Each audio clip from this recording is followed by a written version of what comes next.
നമസ്കാരം. എല്ലാ സജ്ജനങ്ങൾക്കും സന്ധ്യാദീപത്തിലേക്ക് സ്വാഗതം.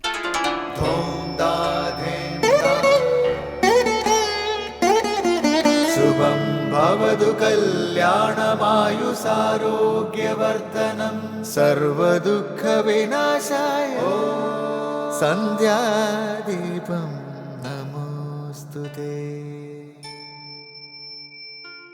നാമം ജപായനം പുണ്യം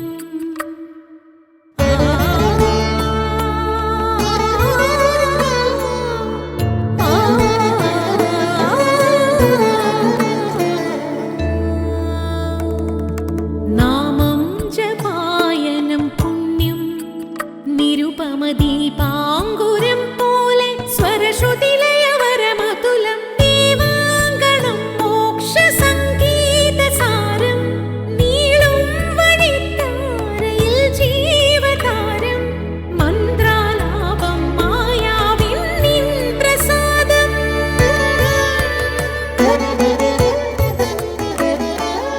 ഇരുൾ നീങ്ങിയുണരുന്ന തെളിനാളദീപം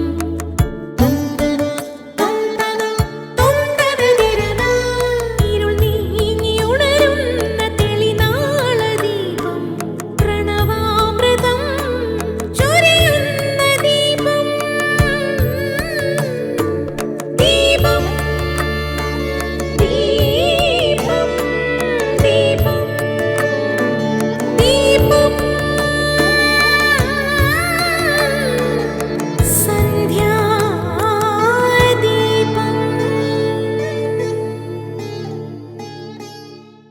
നമ്മുടെ സനാതനധർമ്മത്തിലെ തീർത്ഥാടന കേന്ദ്രങ്ങൾ ഭൂരിഭാഗവും നദികളും വനങ്ങളുമായി ബന്ധപ്പെട്ട് കിടക്കുന്നു.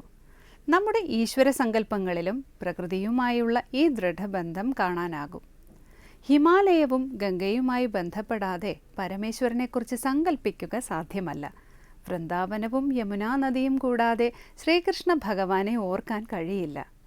സരയൂ തീര വിഹാരിയായ ശ്രീരാമൻ വനവാസത്തിലൂടെയാണ് ആരാധ്യനായത്. ഇങ്ങനെ പ്രകൃതിയുമായി ബന്ധപ്പെട്ടിരിക്കുന്ന ഈശ്വരഭാവങ്ങളെ ഉപാസിക്കുമ്പോൾ ആ പ്രകൃതിയെ കൂടി ഉപാസിക്കാൻ നാം ബാധ്യസ്ഥരായി തീരുന്നു. അവർക്ക് പ്രിയങ്കരമായ പ്രകൃതി ഘടകങ്ങൾക്ക് ഒരുവിധ അഹിതവും സംഭവിക്കാതെ നോക്കാൻ നാം കടപ്പെട്ടവരാണ്. അവരുടെ സഹചാരിയായ പ്രകൃതിയെ സംരക്ഷിക്കാൻ നാം തീർത്തും കടപ്പെട്ടവരാണ്. തുടർന്ന് ശ്രീ കാവാലം ശ്രീകുമാർ പ്രശ്നോത്തര രത്നമാലിക ആലപിക്കുന്നത് കേൾക്കാം.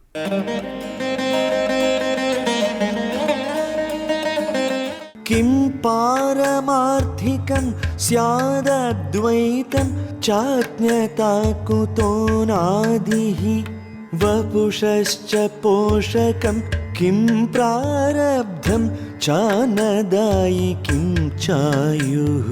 കിം പാരമാർത്ഥികം സ്യാദദ്വൈതം ചാജ്ഞതാ കുതോ നാദിഃ വപുഷശ്ച പോഷകം കിം പ്രാരബ്ധം ചാനദായി കിം ചായുഃ. അടുത്തതായി ശങ്കരസ്തോത്രാമൃതം. ശ്രീ ശങ്കരാചാര്യരുടെ പ്രശ്നോത്തര രത്നമാലികയിലെ ചോദ്യങ്ങളും അതിനുള്ള ഉത്തരവുമാണ് ശങ്കരസ്തോത്രാമൃതത്തിൽ നമ്മൾ കേട്ടുകൊണ്ടിരിക്കുന്നത്. മായയാൽ കൽപ്പിതമാണ് ദ്വൈതം. എന്താണ് പാരമാർത്ഥികം എന്ന ചോദ്യത്തിന് നൽകുന്ന മറുപടി അദ്വൈതം മാത്രമാണ് എന്നാണ്. ദ്വൈതത്തെയും അദ്വൈതത്തെയും സ്വാമി ചിദാനന്ദപുരി വിശദീകരിക്കുന്നത് തുടർന്ന് നമുക്ക് കേൾക്കാം.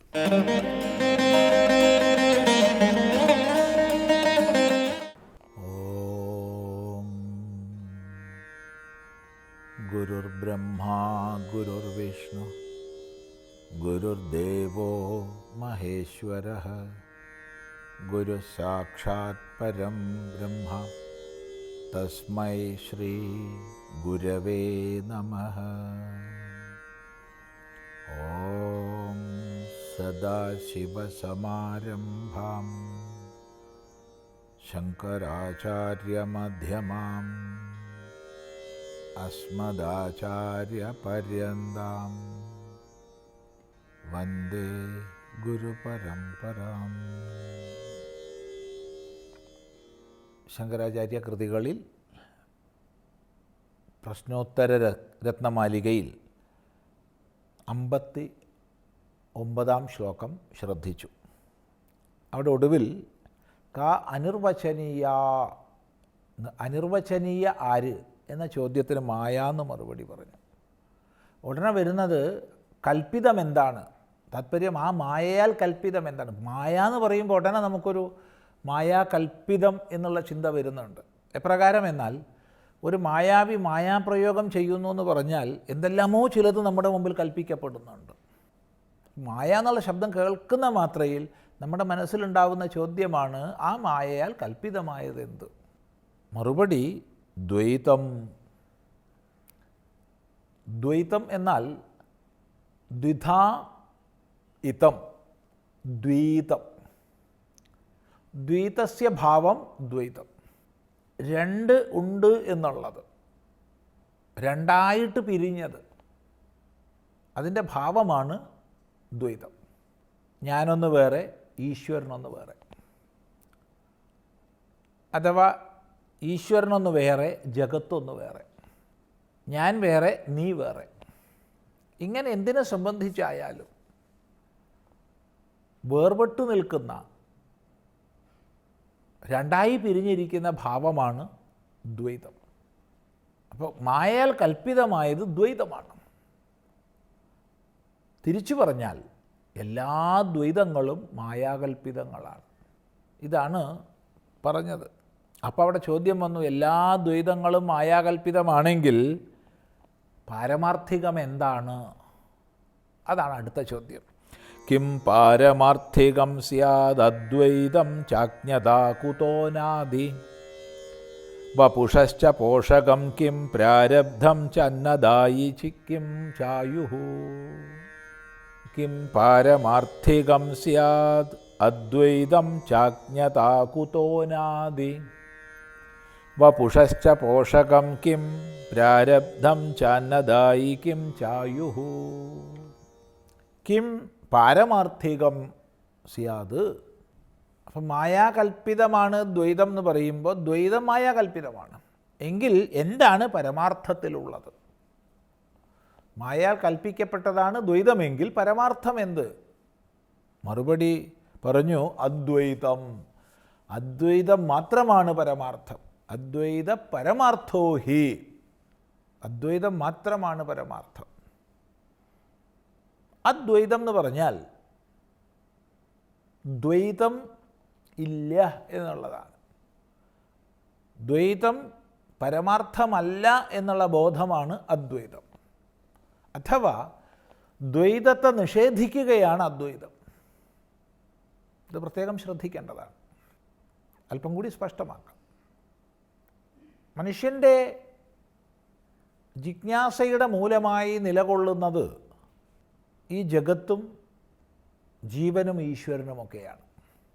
താൻ തനിക്ക് ചുറ്റും കാണുന്ന, ജനിച്ച മുതൽ നിത്യവും നിരന്തരവും അനുഭവിക്കുന്ന, തൻ്റെ ചുറ്റും ഉള്ളതായി ഭാസിക്കുന്ന ജഗത്ത്, ഈ പ്രപഞ്ചം എന്താണിത്? ഇതിൻ്റെ കാരണം എന്താണ്? ഇതെന്താണ്? വിവിധങ്ങളായ അനന്തങ്ങളായ കോടാനുകോടി ഘടകങ്ങൾ ചേർന്ന ഈ പ്രപഞ്ചം എന്ത്? അത്യന്ത വിലക്ഷണങ്ങളായ ഘടകങ്ങൾ ചേർന്നതാണ് ഈ പ്രപഞ്ചമെങ്കിലും വ്യക്തമായൊരു നിയമവ്യവസ്ഥയ്ക്ക് വിധേയമാണിതെന്ന് ഞാൻ മനസ്സിലാക്കുന്നുണ്ട്. നിയമവ്യവസ്ഥയുണ്ടെങ്കിൽ ഒരു നിയാമകൻ വേണം. ആരാണ് നിയാമകൻ? ഈ ജഗത്തിൻ്റെ വ്യവസ്ഥയുടെ നിയാമകൻ ആരാണ്? ഇപ്രകാരമൊക്കെ സംശയിക്കുന്ന ഞാൻ ആരാണ്? വാസ്തവത്തിൽ ഇതാണ് ജിജ്ഞാസയുടെ മൂലം. ജഗത്ത്, ഈശ്വരൻ, ജീവൻ. ഈ ജിജ്ഞാസയ്ക്ക് സമാധാനം കണ്ടെത്താനാണ് ഓരോ ദാർശനികനും തന്നെ പരിശ്രമിക്കുന്നത്. എത്ര ദർശനഭേദങ്ങളുണ്ടായാലും ഈ മനുഷ്യൻ്റെ ആദിമ ജിജ്ഞാസയ്ക്ക് സമാധാനം കണ്ടെത്താനുള്ള പരിശ്രമങ്ങളാണ്, അന്വേഷണങ്ങളാണ്. അവിടെ ഇതെല്ലാം ഭിന്നമാണ്. ഈശ്വരൻ വേറെ, ജഗത്ത് വേറെ, ജീവൻ വേറെ എന്നുള്ളത് ദ്വൈത സിദ്ധാന്തങ്ങളാണ്.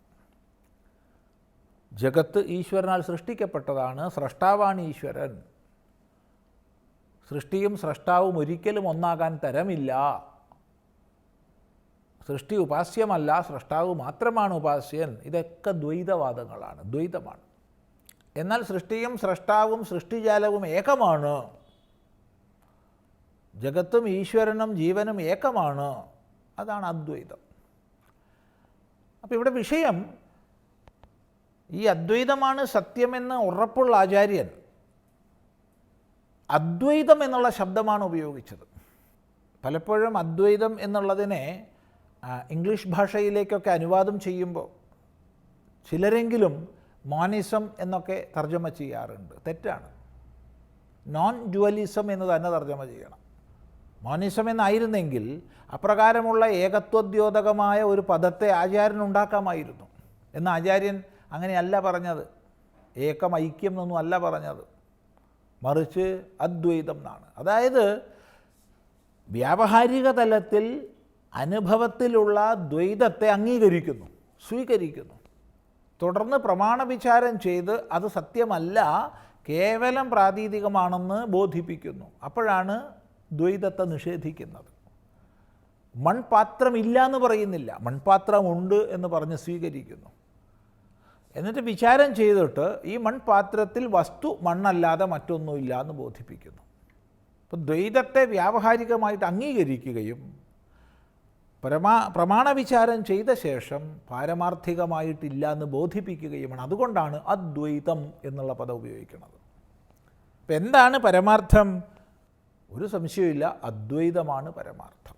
രണ്ടാമതൊന്നില്ല എന്നുള്ളതാണ് പരമാർത്ഥം. ഇതാണ് ഈ ഭാഗം വിചാരം ചെയ്യേണ്ടുന്ന ദിശ. തുടർന്ന് നമുക്ക് അടുത്ത പ്രാവശ്യം ശ്രദ്ധിക്കാം.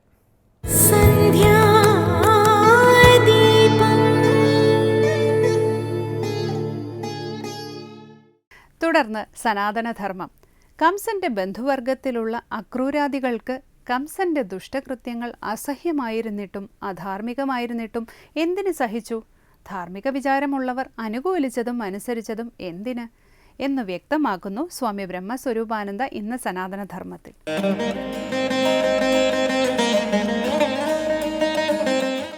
ഓം നമോ ഭഗവതേ വാസുദേവായ. എല്ലാവർക്കും എൻ്റെ പ്രണാമം. ഇവിടെ നമ്മൾ സൂചിപ്പിച്ചു വന്ന കാര്യങ്ങൾ വളരെ ചിന്തിക്കേണ്ട വിഷയങ്ങളാണ്.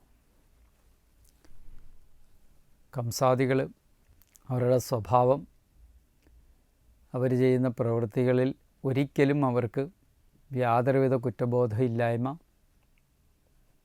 ഇതെല്ലാം ഈ ഭാഗത്ത് വർണ്ണിച്ചു വരുമ്പം അടുത്തായിട്ട് പറയുന്നത് കംസനെ അനുകൂലിക്കുന്ന ഒരുപാട് രാജാക്കന്മാരുണ്ടായിരുന്നു. ജരാസന്ധൻ മുതലായ, അതായത് പ്രലംബൻ, ബഗൻ, ചാണൂരൻ, തൃണാവർത്തകൻ, അഘാസുരൻ, മുഷ്ടികൻ, അരിഷ്ടൻ, ദിവിതൻ, പൂതനാകേശി, ധേനുകൻ മുതലായ തൻ്റെ ഭൃത്യവർഗങ്ങൾ, ഇങ്ങനെ ഒരുപാട് പേരുണ്ട്. അതുപോലെ നരകാസുരൻ, ബലിപുത്രനായിരിക്കുന്ന ബാണാസുരൻ മുതലായ രാജാക്കന്മാർ, ഇങ്ങനെ ജരാസന്ധൻ തുടങ്ങിയിരിക്കുന്ന രാജാക്കന്മാരെല്ലാം കംസനെ പിന്തുണയ്ക്കുന്നവരായിരുന്നു.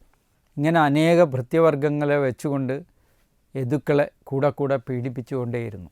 ഭൃത്യവർഗങ്ങളെ ഉപയോഗിച്ചുകൊണ്ടാണ്, രാജാക്കന്മാരെയൊക്കെ ഉപയോഗിച്ചുകൊണ്ടാണ് പലവിധ പ്രവർത്തനങ്ങൾ നടത്തിയെങ്കിലും അതിനെയൊക്കെ അതിജീവിക്കാനുള്ള കരുത്തുള്ള സങ്കല്പം, ശക്തിയുണ്ടായിരുന്നു യദുക്കൾക്കെന്നുള്ളതാണ് നമ്മൾ മനസ്സിലാക്കേണ്ടത്. കംസൻ എന്തെല്ലാം പ്രവൃത്തികൾ ചെയ്തിട്ടും അതിലൊന്നും തന്നെ അതിൻ്റെ പിന്നാലെ പോകാതെ അവരവർ ചെയ്യേണ്ട കർമ്മങ്ങളെ ചെയ്തുകൊണ്ട് മുന്നോട്ട് പോയ യദുകുലത്തിൽപ്പെട്ടവർ എത്രയോ ശ്രേഷ്ഠരാണ്.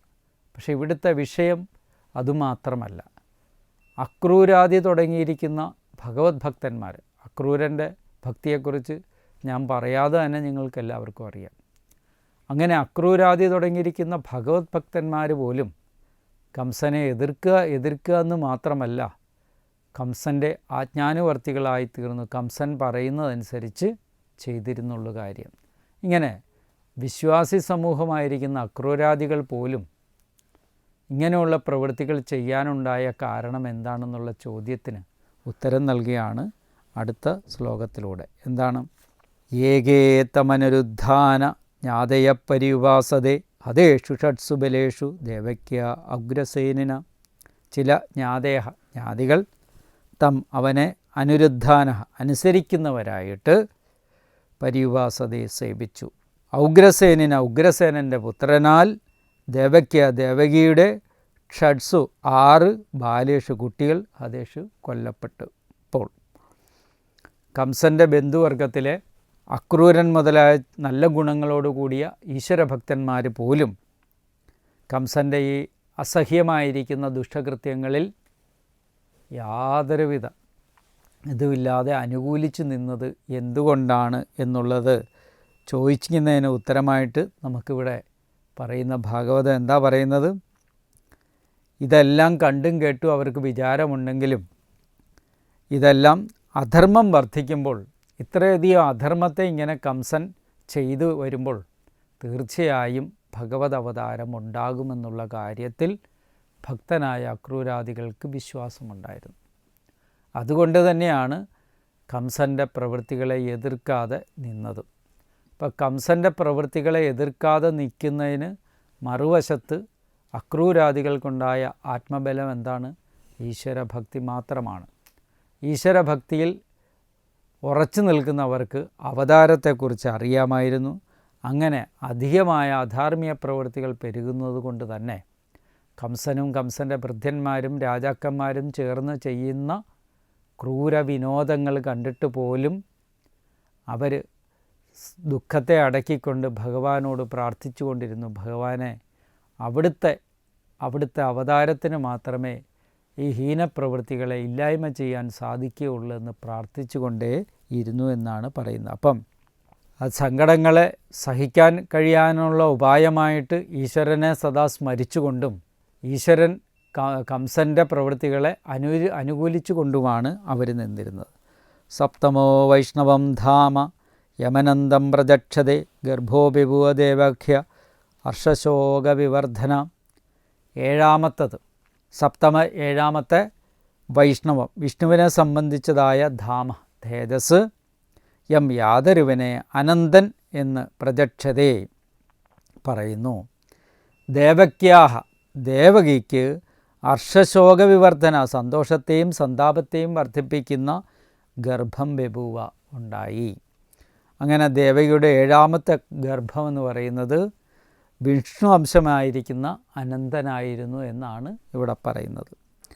ആനന്ദസ്വരൂപനായ ഭഗവാന്റെ അംശമായതിനാൽ തന്നെ ആ ഗർഭധാരണം മുതൽക്ക് തന്നെ ദേവകിക്ക് ആനന്ദം വർദ്ധിച്ചു വന്നു എന്നാണ് പറയുന്നത്. പതിവും പ്രകാരം കംസൻ അനിക്കുമെന്നുള്ള ദുഃഖം ദേവകിയുടെ മനസ്സിലുണ്ടെങ്കിൽ പോലും ആനന്ദമുണ്ടായി. ഈ അനന്തൻ്റെ അംശമായിരിക്കുന്നതാണ് തൻ്റെ ഗർഭത്തിലുള്ളത് കൊണ്ട് ആനന്ദം ദേവകിക്കുണ്ടായി എന്നാണ് പറയുന്നത്. ഇവിടെ നല്ല സന്താനങ്ങൾക്ക് സാത്വിക വിചാരങ്ങൾ മാതാക്കളിൽ ആവശ്യമാണെന്നുള്ള കാര്യം ഓർമ്മപ്പെടുത്തുകയാണ്. സാത്വിക വിചാരങ്ങളോടുകൂടി ജീവിക്കാൻ കഴിഞ്ഞെങ്കിലേ നല്ല സന്തതികൾ ഉണ്ടാകുകയുള്ളൂ. അതാണ് ഈ ഏറ്റവും വലിയ പ്രാധാന്യം നമ്മുടെ ഒരു സ്ത്രീകൾ കൊടുക്കേണ്ടത്. നല്ല ചിന്തകളും നല്ല സ്വഭാവത്തെയും വളർത്തിയെടുക്കണം ഗർഭധാരണ സമയത്ത്. അത് കുട്ടികളിലൂടെ നിങ്ങളുടെ തലമുറയ്ക്ക് വലിയൊരു ഗുണം അതിലൂടെ ഉണ്ടാകുകയും ചെയ്യും. പലപ്പോഴും നമ്മൾ കാണുന്നത് എന്താണെന്ന് ചോദിച്ചു കഴിഞ്ഞാൽ, ഗർഭാവസ്ഥയിൽ ഒരു ഉചിതമല്ലാത്ത കർമ്മങ്ങളിൽ എന്ന് പറഞ്ഞാൽ ചിന്തിക്കാൻ പാടില്ലാത്തതൊക്കെ ചിന്തിക്കുക, ഭയത്തെക്കുറിച്ച് ഭയം വർദ്ധിപ്പിക്കുക, അല്ലെങ്കിൽ ഭാരമുള്ള ശാന്തമല്ലാത്ത പ്രാകൃതമായിരിക്കുന്ന കർമ്മവ്യഥകളെക്കുറിച്ച് വെറുതെ ആലോചിച്ചുകൊണ്ടിരിക്കുക.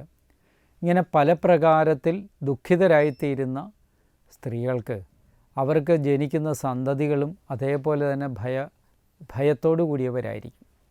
അതേപോലെ തന്നെ ഭയമുണ്ടായാൽ തന്നെ ദേഷ്യവും മറ്റുള്ളതൊക്കെ പിന്നാലെ വന്നോളും. അപ്പം ഇങ്ങനെ നല്ല സന്തതികൾക്ക് പകരം അവർക്ക് കിട്ടുന്നത് മറ്റൊരു ദുഃഖമായിരിക്കുമെന്നുള്ള കാര്യം ഓർമ്മപ്പെടുത്തിക്കൊണ്ട് നല്ല സന്താനങ്ങൾ ഉണ്ടായാൽ കിട്ടുന്നത് ആനന്ദമാണെന്നും ദേവകിയുടെ ഉദരത്തിൽ അനന്തൻ്റെ അംശം ഉണ്ടായതോടുകൂടി തന്നെ ആനന്ദം ലഭിച്ചു അമ്മയ്ക്കെന്നുള്ളതാണ്. സൽക്കർമ്മനിരതരായിരിക്കുന്ന ദമ്പതികൾക്കുണ്ടാകുന്ന സൽപുത്രർ ആനന്ദത്തിന് വക നൽകുമെന്നുള്ള കാര്യത്തിൽ സംശയമില്ല. ആനന്ദം പരമമായിരിക്കുന്ന ധർമ്മമായി പരിണമിക്കണം. എല്ലാവർക്കും എൻ്റെ നമസ്കാരം.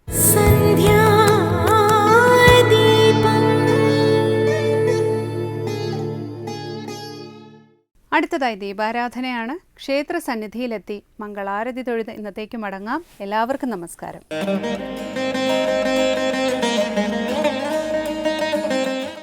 സർവമംഗളമാംഗല്യേ ശിവേ സർവാർദ്ധസാധികേ